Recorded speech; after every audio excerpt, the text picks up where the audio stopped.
Welcome to the Hoopstrology podcast, brought to you by the Bayou Cityan.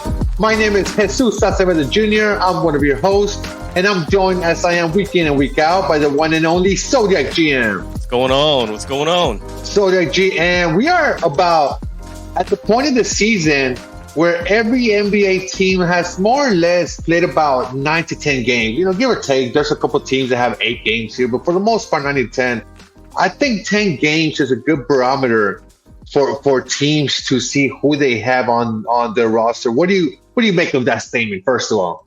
I like it. It's a good starter just to kind of get a feel of how the chemistry is going to go and you know, feel the coach and the system and everything else. So, yeah, I like that. I think it's also, you know, not the point where you're like, I need to make changes, but you're like, okay, maybe I need to change some of my lineups. You know, the way I'm using players off the bench. You know, finding the right chemistry among the roster, right? So I think that's what these 10 games give you. You know, so in today's Hoopstrology, faithful listeners, you know, we're going to talk about some teams that are on some winning streaks, some teams that are on some losing streaks since the team's acquisition of a left-handed bearded player. And we're going to talk about a possible fire sale that could be happening from an Eastern Conference team that, you know, it's not the first time that these thoughts have been said that the Eastern Conference team could possibly have to make some moves. But, you know, so that before we get there, you know, we always have to educate our audience. So today I want to talk about air signs. And, you know, I tend to love air signs, and I think that's, you know, because I am a Gemini, so obviously, right, I will love air signs, and I think I come off as an air sign. Wouldn't you say so yet? Definitely very communicative, and yeah, that's one trait of an air sign. So for sure, But, yes. Mhm. yeah. So what can you tell us about air sign?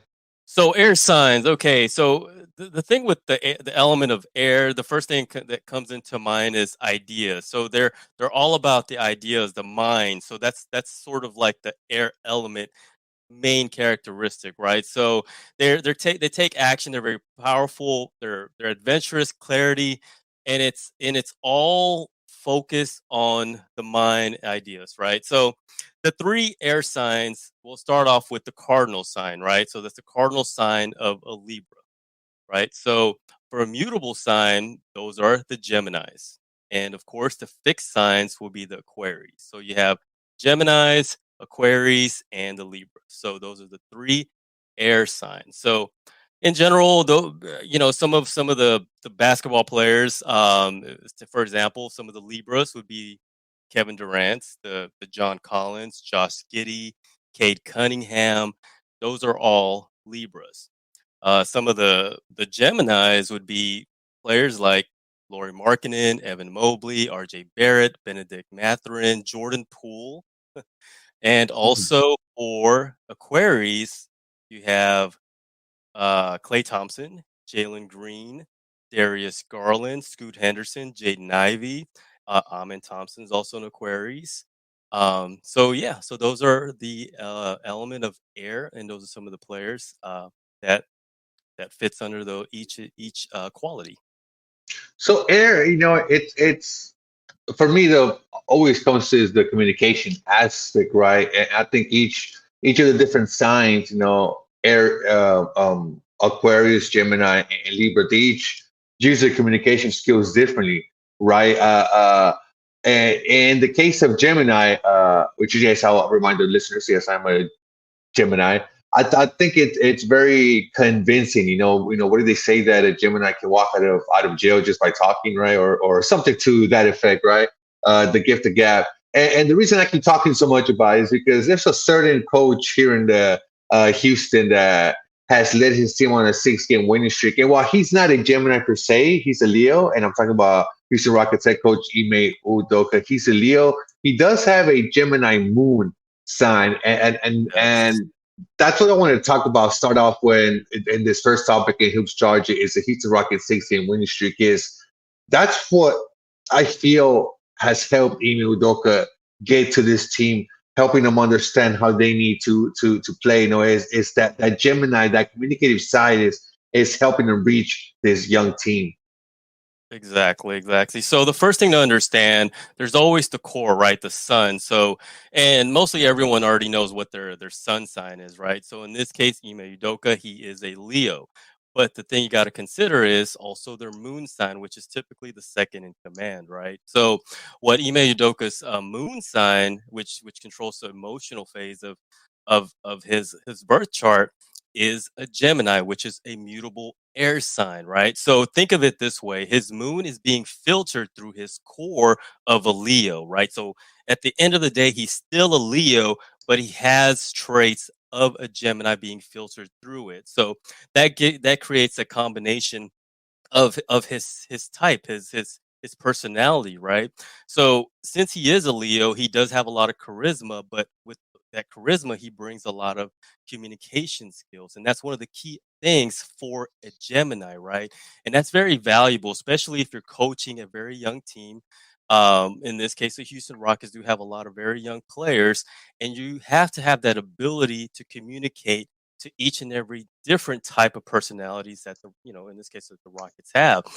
And Ime Udoka definitely has that, and I think that's a big advantage, and I think that's very important also for a coach to possess. Right now, last year they did have Steven Salas. Now, yes, he is a Leo, but also I also have to consider his moon sign again. So Steven Salas was a Leo sun, but with a Scorpio moon, right? So that's a little bit different because that combination is a little bit more powerful in a sense of what they strive for their beliefs, because they are both fixed signs. So he was fixed dominant. He's a little bit stubborn as far as for his beliefs and his coaching styles, or whatever the case that falls under those two elements, right? So that's a difference between Ime Udoka and say someone like Steven Silas. Yes, they both have advantages and disadvantage to both sides, but at the end of the day, you know, every coach is unique. So in this case, as of now, it hasn't been 10 games yet, but Ime Udoka is showing some really, really valuable skills to present to his young Rockets team.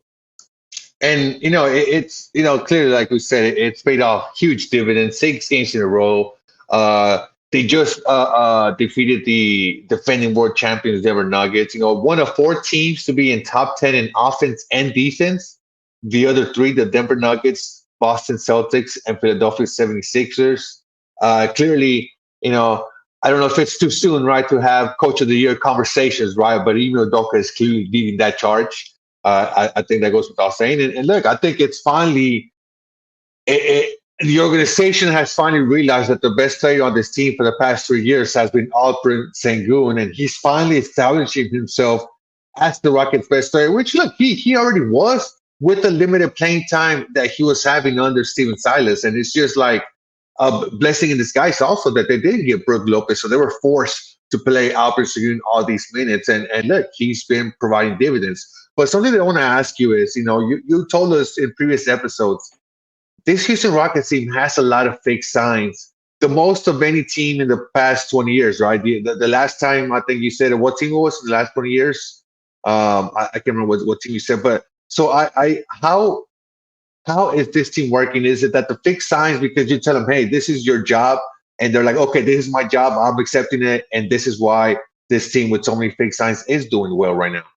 Exactly. So the advantages of a fixed sign, right? Okay, so fixed signs, they are constant. They don't like change, but they do get the job done, right? So that's a big advantage for a fixed sign. And yes, I did mention earlier in a couple episodes ago that if you do have too many of those fixed signs in a roster, especially it has major roles, if there was to have a conflict or a disagreement of some sort, or anything like that, then that's when conflict can arise because of that trait. Fixed signs are strong personalities in general. Fixed signs, first of all, are the Scorpios, the Taurus, the Aquarius, and also Aquarius, and also the Leo. So those are the fixed signs in general. Like Sangoon is a Leo, Jalen Green is an Aquarius, and Thompson's also an Aquarius. Dylan Brooks is an Aquarius. Yeah, Jabari, he's a Taurus. So those are all dominant fixed signs, and that's what I mean by that. So the good thing is, yes, they do get the job done, and they always do everything to completion, right? Which is a great thing. And in general, the other quality that fits a fixed sign very well are the cardinal signs. So the cardinal signs are the ones that are great are initiating, because fixed signs are not really good at that, but they do complete it. So cardinal signs, they're good at initiating, but they're not good at finishing, and that's the reason why fixed signs and cardinal signs work very well together. Now, the only thing is, the Rockets don't have as many cardinal signs or even mutable signs to help. Actually, they do have the right pieces to immutable signs to help that. And players like Fred VanVleet, he's a Pisces. Jeff Green, he is a Virgo. And also a player like Aaron Holiday, who is a cardinal sign of Libra. So those. Before you continue, it's funny you mentioned those last two players, Aaron Holiday and Jeff Green, because we have seen them more in the lineup, especially Jeff Green in some of these late four quarters. What does having Jeff Green in the lineup and Holiday, how does that change with their sign, compared to all these fake signs when they're all on the court? So one thing I did analyze is that, okay, initially, whenever their whole rotation was set, right, they had I had anticipated Londale, their Yeah, center, John and he's a Landell. Yeah. Scorpio, to be part of that rotation, and also Amin Thompson, of course. Yeah, he did get injured, but Amin Thompson is also a fixed sign. So those two players I factored in to that dominant of fixed signs. Now, unfortunately, Amin Thompson did get injured, right? And to replace him, as far as for rotational movement, is Aaron Holiday, which is a cardinal sign. I see that more as a plus as far as for energies goes. Okay, doesn't mean that he's better than Amin Thompson or anything like that. This is just more for energies, because the energy of Aaron Holiday fits all of this fixed signs that the Rockets have. Also, another thing is Jock Landale has his minutes have been limited. He's pretty much Hmm. thrown out of the rotation, but with him being thrown out of the rotation, someone else has to get those minutes, and those minutes goes to Jeff Green. So Jeff Green sort of occupies that 5 and 4, that power forward slash center role in a sense. So he kind of fits those two positions. So he takes up those minutes, which is also another plus, because he is a mutable sign of a Virgo, which helps a lot with the rotation. So those two pieces, though it's minor and though they are bench players, I see it as a plus as far as for their synergy goes as a team compared to the other two fixed signs of Landale and Amin Thompson. So that's one thing that I noticed. But also, you have to give a lot of credit to Ime Udoka. His ability to adapt, which is again a big deal, especially in the NBA, especially after losing the first 3 games, is crucial, right, for a coach to have, and that's what I've seen him implement into this Rockets team. And not only that, it does look like they're all buying into his system, which is another big deal factor that's needed by the players, because if he needs these players to buy into his system, especially fixed signs. So the thing with fixed signs is that they are slow moving, right? So it takes them time to adjust. Now they will adjust if they see success into whatever movement that they're doing. So in this case, if it's winning and they see that, they're like, okay, we'll do that. Well, let's Right. do more of that. It doesn't happen overnight, but now since they're seeing it, especially with the help of veterans, which is another thing, another plus. Veterans of Fred VanVleet, Jeff Green, Dylan Brooks himself, those are veterans. Helps the younger guys kind of mold into the system, which is also another thing. So overall, I think you have to give a big plus to Ime Udoka for doing that, and that's the reason why he is a coach, and that's a big part of his job. And so far, he's doing a very good job at it. It's funny because they could easily be 9-1. Sorry, 8-1. They do that game against San Antonio, and I can remember Right. the second one. So yeah, so they could easily be. We'll see how long they take this winning streak. But another team that really has been hot lately is the Minnesota Timberwolves. Now the Minnesota Timberwolves, we haven't broken them down or heard from you, Zodiac, about the Minnesota Timberwolves. So break this down. Tell us what the Timberwolves, where are they on the astrological chart? Okay, so I'll be honest with you. The Minnesota Timberwolves, I didn't rate them as high as far as for the chemistry goes. The way I looked at their lineup initially, the factor I saw was that Edwards was sort of like the lone energy that kind of occupies that air fire dominance, right? So it's the way I saw it is like, okay, he's sort of by himself, and then Rudy Gobert and Towns, they are compatible because they're Cancer and Scorpio, back to that fixed and cardinal mix, especially with water elements. So those two bigs, they're very, very compatible together, right? And when I saw that winning streak, I'm like, wow, this is great. So one thing you do have to consider, they are, I believe, number one in the league in defense. Number one defense in the Defense league. defense is a big, big factor. And in a sense, defense is defense when you have your system in place already set. The way I look at it, especially whenever I implement a lot of this analysis for the synergy, I mainly look at it on the offensive end and the synergy flow on the offense because each and every player has to touch the ball and so forth, right? But whenever I saw that they are number one in defense, like wow, that's a big plus for them. Also, their coach is a Scorpio who's Mm, very compatible to Rudy Gobert and Towns. But not only that, there's one piece that I'm missing, and that's Mike Conley, right? So mm. Mike Conley, he is a Libra, a cardinal sign of Libra, which is extremely compatible to Edwards. Now, last year they did have I can't remember his name who went to the Lakers. Russell, right? Now Russell was Yes. a Pisces running the point. Now Pisces and a Leo don't really mesh too well together, and that was Edwards' running mate last year. But now that he has Mike Conley as his running mate in the backcourt, that fits him very well. I see this synergy similar to what Boston has with Drew Holiday and Porzingis. Remember when I mentioned that without Drew Holiday, Porzingis was sort of like the lone wolf by himself without his best friend. But now, since he has an energy that's compatible to him, it kind of helps him with his chemistry, and that's what I see with Edwards and Conley. And before something that I also want to talk about is Anthony Edwards. I feel that this season he's entering that he's gonna enter that conversation of one of the best two-way players in the NBA because I feel like in the games I've seen in the highlights and the clips I've seen, like his defense has ticked up, except especially in the Boston Celtics game. He took it upon himself to guard Jason Tatum, and so it's what can you tell us about Anthony Edwards' astrological profiles? What kind of player Right. is he?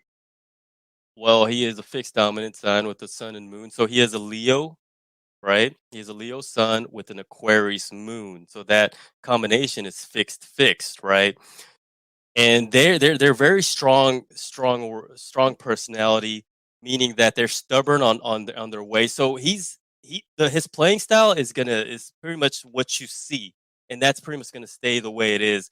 The thing with Aquarius, they're sort of like the rebellious sign of the zodiac. So Aquarians out there, they're the ones that don't really like to listen. Like if you tell an Aquarius, "Hey, I need you to do this," just because you told them that, they're just gonna do something different just for the heck of it. That's just the way their mentality is. They like to break the border of uh, of normal, right? So they are original. They're unique, and that's just the way they are. I mean, you see Aquarians like Michael Jordan kind of does his own thing.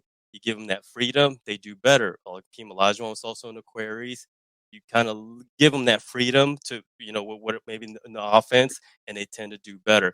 Now, what's interesting enough is that there's another player that plays for the Houston Rockets that has the same astrological sun and moon as Anthony Edwards, and that is Alperen Sengun. Alperen Sengun, exactly. So they have the same sun and moon combination, that rebellious mentality on a moon level being filtered through their Leo charismatic type of personality. And You see if it you can too, get a sense of and that, you see it on the core. You see their passion on the core, both of them. And that's something we love to see. Last thing on the Timberwolves, because I really want to. I don't know if you mentioned their coach.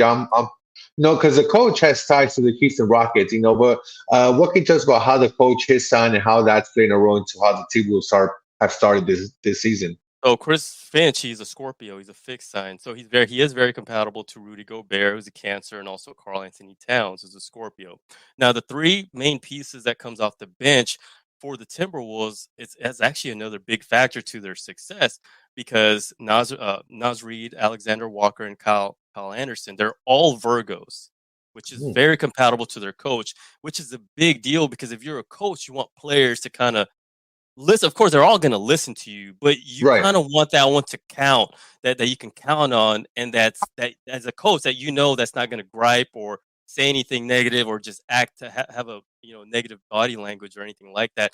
Virgos, they're more like the givers. They want to they want to make everyone around them happy, right? And And the that's mutable kind of like signs. yeah, exactly. They're mutable signs. They like to adapt, and that's just the way they are. And that's very helpful for a coach, such as Chris Finch's the Scorpio uh, sun sign. So that's also another big factor to their success because he has players that will listen to him and do the job for him the way he wants it. Mm. Yeah. So the Minnesota Timberwolves, we'll see how far they get. I think they're gonna make the playoffs. I see it for them this year. I think uh, like I said, Anthony Edwards is taking that step up this season to be a great two-way player. One team that was expected to take a step up after a trade has not taken many steps. They've just taken a step backwards. That's the Los Angeles Clippers since the James Harden trade. Well, so yeah, what can you tell us? I mean, when the trade happened, we saw that first game. Yes, they lost, but you told us that logically they should click. So Exactly. what's the friction? What's going on? Okay, so there's two things that I can see as a possibility, right? Is back to their moon signs. Okay, so realistically, their starting five should be compatible, realistically, right? So one thing you can also consider this could be just a preseason warm up for James Harden, but that's a whole nother conversation. The matter of fact is that they're losing now, and this is the regular season, right? And there's a lot of fans out there that's upset and that's sort of pointing fingers at James Harden because they're losing. They were doing perfectly fine without him. They were great. They were one of the top teams, and now after 4 losses, they're like, "Hey, James Harden, what's up?" So here's the thing: they do have 3 fixed signs that I'm looking at. Okay, Ty Lue, he's a Taurus. Russell Westbrook, he's a Scorpio, and Paul George, he's a Taurus. The reason why I mentioned those 3 in particular is back to the whole characteristic of a fixed sign. They don't Mm, like change, right? They were doing good without Harden. yeah. Okay. And for fixed signs to accept someone like James Harden, it takes time. Okay. So what I sense is that already they're already getting a feel of like, man, because Russell Westbrook runs the point. James Harden runs the point as well. Westbrook doesn't like that. I mean, he's not going to say it, but naturally his energy doesn't accept that type because he wants to have that freedom. He does have a Sagittarius moon, which you need to give him that sort of freedom to roam free for someone like Westbrook. But then his being filtered through a Scorpio sun, that's gonna cause a little bit of conflict, right? Also, look at Paul George. He is a Taurus as well, a fixed sign, but with the Leo moon. The Leo, you kind of need to give him the offense in a sense or have a big factor in offense. So him being a double fixed sign, I can see out of all the stars that they have, I can see Paul George be the one that's, not saying anything publicly or anything like that, but deep inside, I can sense someone like Paul George is the one that's kind of like, man, I don't like this whole thing with James Harden, because he wants the attention, right? Think of a Leo, they want the attention. They want the offense to go to them. They want to be the star, right? Deep inside, that's just the way they are. Another Leo moon sign is someone like Luka Doncic, Klay Thompson. Those are Leo moon signs, right? So that's also another factor. And of course, the coach, he's a double, he is a double fixed sign as well, with a Taurus and a Scorpio. Mm, And again, it does take time for them to accept change. Yes, astrologically speaking, they should be compatible with their core personalities, right? Because they're earth and water dominant. But they do have a little bit of, a little bit of tough threading to go through for now. And the way I see it, give him some time, and we'll see how it goes moving forward. But as of now, it doesn't look good for James Harden. And it would be No, crazy no. if he does ask for a trade or something ridiculous like that. I think people would just be like, "Oh my god, just enough is enough." Look, if you faithful listeners haven't heard it by now, Valley Sports Southwest announcer Brian Damaris delivered an epic rant aimed at James Harden before the Clippers' recent game against the Mavericks. I urge you to listen to it. The actual video was taken down by the Valley Sports Southwest side or social media. Made a decision was made by Valley Sports Southwest executives. That's how bad Mr. Brian Damaris went at James Harden. He pretty much just told his whole chronological story about everything that he's done as a player, as far as demanding trades and this and that. But look, James Harden aside, let's put our coaching hat on, right? What player? Because I feel that the decision has to come from the Clippers. They're going to have to trade the Westbrook or Harden, right? But I think because they made that trade for Harden, they're going to stick with Harden. So I think they're going to look for a trade partner for Westbrook. So that's kind of what I'm predicting is going to happen. I think, and it might be the best for both parties. So with that said, but it's kind of a bum deal for Westbrook, right? Because he was set as the point guard. Like he was to me, I would say he was the heart and soul of the team.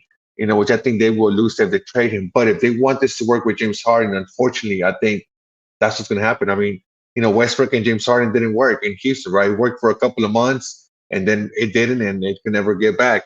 But if they take Westbrook out of the lineup, like James Harden gets a point guard, like what player could slot in there that could help this lineup even more chemistry wise?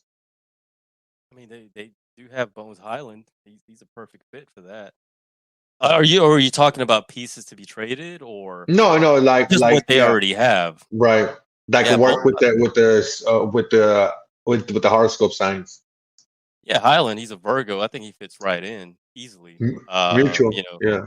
Yeah, he's a immutable sign, and I think he fits perfectly. And James Harden also is a Virgo, of course, but he's more of a, he has more of that star potential, that star potential, that star experience already, which he requires a lot of it, a lot of usage, right? So Bones Yeah. Highlands, I think, since he's more of a limited role player, he's it fits a little bit better with the other stars that's in that lineup. So, but yeah, back to what you mentioned about Westbrook would be the odd man out. I mean, I don't think that's going to happen, to be honest. I think Paul George really likes Westbrook or prefers Westbrook. Honestly, I think that's just the way his mentality. Without him even saying anything, I think I could just sense that from someone like Paul George. Kawhi Leonard, I believe, it's sort of either way. But yeah, Harden just needs to step up. I think whatever it is that whether he needs to get back into playing shape or whatever it is, I think he needs to get back. But interesting enough, guess who the Rockets are playing this Friday? Yeah, that's right. The Los Angeles Clippers in Los Angeles, so that'll be interesting. And Yeah, I hope we don't have to talk about James Harden next week. This is the third episode in the world we're talking about James Harden. So we'll get off on James Harden and the Clippers, and we'll talk about the Chicago Bulls. That's the last topic we're going to talk about this week. And Chicago Bulls, I want you to break down this team for me, because this is a very mixed team from what I see. I feel talent wise on paper, I feel like it's an underperforming team. But how does this team? How do you see yeah, it, Zodiac? it is. It's all over the place. They don't really have a nice mix of synergy between even two players that plays major roles, right? DeRozan, he's a Leo. He is compatible to the coach, which is a Gemini, right? But that's good. But Levine is opposite energies of those two.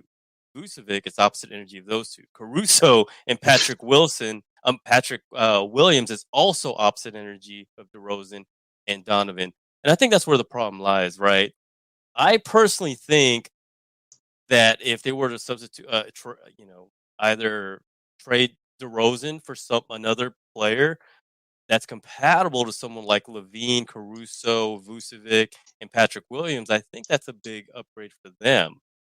But and the reason why I mention that because of the usage of what DeRozan has, and I think DeRozan and LaVine doesn't really have that connection. I mean, you don't really hear people talk about, oh, the chemistry between LaVine and and DeRozan is great. You don't hear that, right? Because they really don't mix. Their energies don't really mix well. And yes, they are talented players, but it doesn't translate well onto the court. Not like someone like Jamal Murray and Jokic when they're very compatible and people see it and they sense it. You don't see that in LaVine and DeRozan. You know what I just thought of? What was that? Clippers should give the Chicago Bulls a call and be like, we got Russell Westbrook. You send us DeMar DeRozan. Oh, How would that work? hey, hey, that could work. I mean, yeah, because I know DeRozan been linked with the Clippers for some time, right? I believe, right? Yeah. Yeah. How would that work from a astrological point of view when you look at it like that?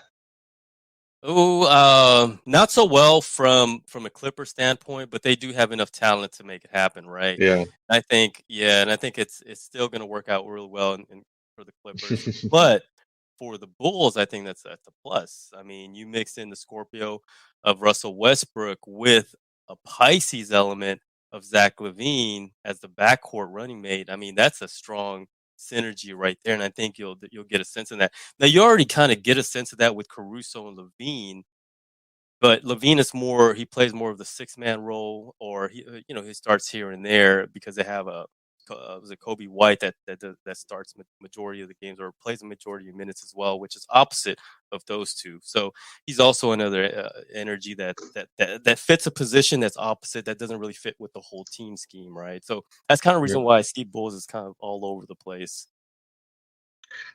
Yeah, it's when they made the trade for Nikola Vucevic, I thought they were gonna take a step up, but I think it just hasn't completely clicked. I think I would be surprised if we see this team if they still stay on this course.